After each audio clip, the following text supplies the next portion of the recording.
जय श्री राम, जय श्री राम, जय बाबा नीम करौली जी महाराज, जय हनुमान जी महाराज जी की जय।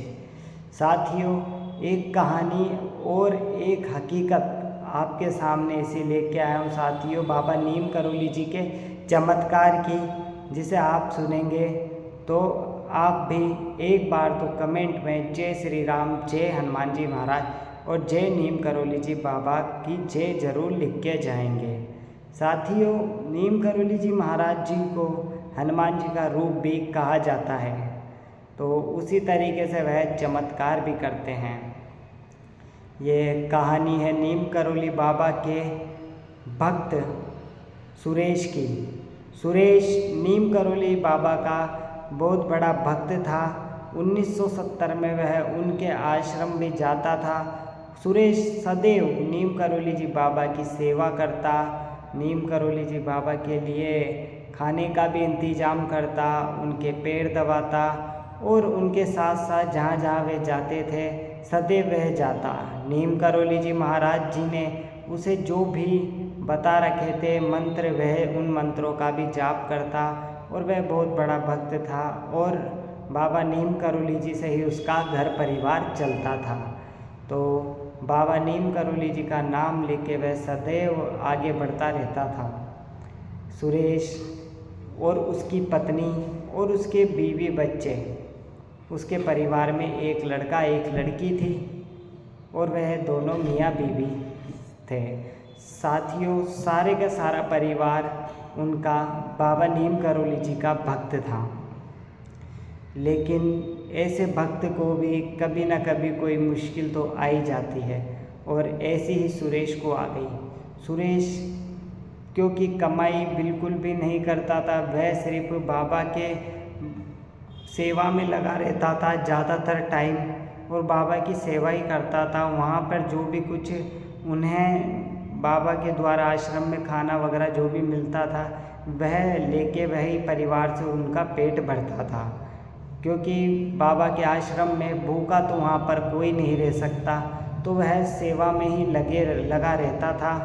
तो ऐसे में सुरेश जब सेवा में लगा रहता था तो उसके पास बिल्कुल भी पैसा तो उसके पास था ही नहीं, और जब पैसा नहीं था तो ऐसी स्थिति में सिर्फ वह खाना तो आश्रम में खा सकता था, लेकिन कोई हारी बीमारी आ जाए जब वह इलाज कराने लायक उसके पास कोई पैसा नहीं होता था। और ऐसी ही परेशानी हो गई सुरेश के साथ। सुरेश की वाइफ, उसकी बीवी बहुत बीमार हो चुकी थी। उसके हो गया था पीलिया, काफ़ी ज़्यादा उसके पीलिया हो गया। वह काफ़ी परेशान हो चुका था क्योंकि उसके पास दिखाने के लिए बिल्कुल भी पैसा नहीं था और वह बहुत परेशान हुआ कि फिर बाबा के पास गया। बाबा चाहते तो उसको डायरेक्ट भी पैसे दे सकते थे।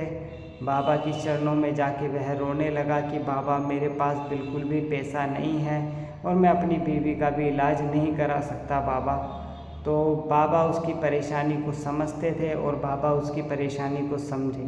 तो बाबा ने जय श्री राम, राम राम राम का वह जप करते रहते थे और उस टाइम राम नाम का जप करते हुए सुरेश को कहा कि बेटा तुम चिंता ना करो, तुम अपनी घर की अलमारी में जाकर देखो, वहाँ पर पैसे पड़े हुए तो है, फिर तुम क्यों चिंता कर रहे हो। इतना सुन के वह बोला कि बाबा मेरे पास तो कोई पैसा नहीं है, मैं तो आपकी ही सेवा करता रहता हूँ और मैं काम पे भी नहीं जा पाता क्योंकि मुझे बाबा आपकी चिंता रहती है, आपकी ही सेवा में मैं लगा रहता हूँ बाबा।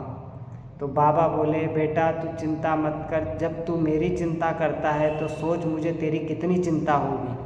तू जा देख जाके तेरी अलमारी में पैसे हैं। और वह जब बाबा की बात माना और बाबा की बात आशीर्वाद लेके वह जब अलमारी में जाके देखा तो उसे काफ़ी पैसे मिले और वह काफ़ी खुश हो गया और वह उसकी आंखों से आंसू आने लगे। वह समझ गया था ये सब बाबा नीम करौली जी का चमत्कार है, उनकी कृपा है।